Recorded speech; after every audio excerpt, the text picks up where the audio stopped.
like living with roommates and just kind of like some general tips that we all have just from our own experiences. And so the first thing is that you guys will each be getting like a roommate contract, and so you'll be filling that out with your roommate once you get here. And so we're just gonna kind of go over some things to think about while you're doing that, and kind of the main point is to just learn to like be really flexible, because some of you guys, I don't know, I'm an only child, and so I lived with someone for the first time like ever right when I got here. And so some of you guys will be doing the same thing, and so we have some ideas for you.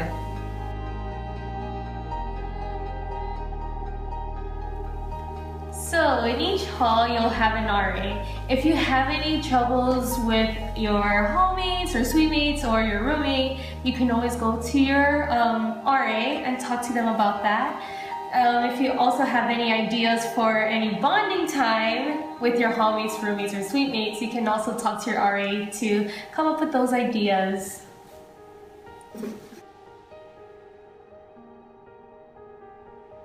Okay, so one of the main problems that I think people have with their roommates is that they have issues with cleaning, because some people have different ideas of what's acceptable and clean and what's messy. So when you do your roommate contract, figure out if you want to do a cleaning schedule, which you probably should, especially if you're living somewhere like east where there's bathrooms that you have to take care of cleaning. So figure out, like this week you're going to do the vacuuming and I'm going to clean the bathroom, and then we'll swap next week, or figure out like how often you want to do the cleaning, so you don't get frustrated partway through the semester and then just get angry and start passive aggressively leaving rotten fruit in your roommate's drawers, which I don't think anybody would do, but I mean, maybe.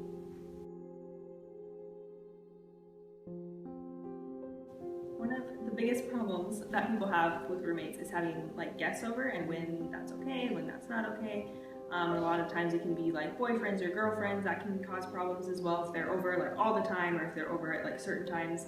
And so it's just really important to communicate with you and your roommates.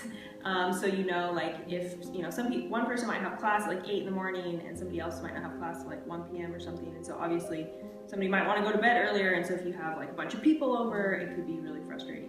So just think about that now and kind of what you might want, and then that way you can communicate that with your future roommate.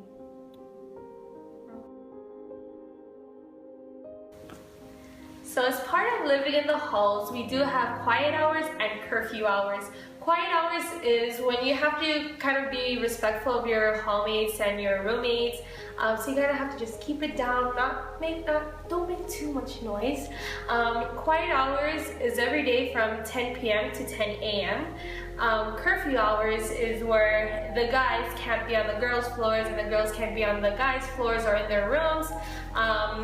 So curfew hours vary on the weekdays. So weekdays, curfew hours is 12 a.m. so midnight, and on the weekends, so Friday, Saturday nights, the curfew hours is 2 a.m.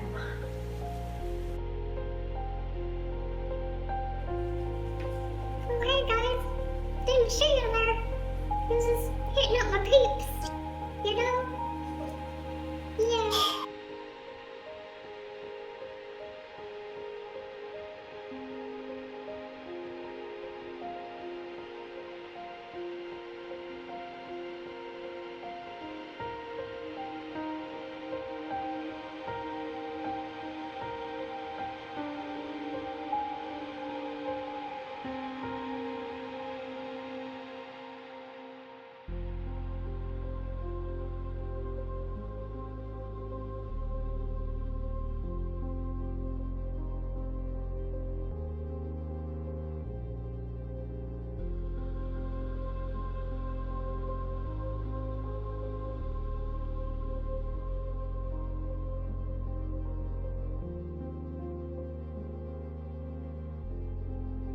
You never walk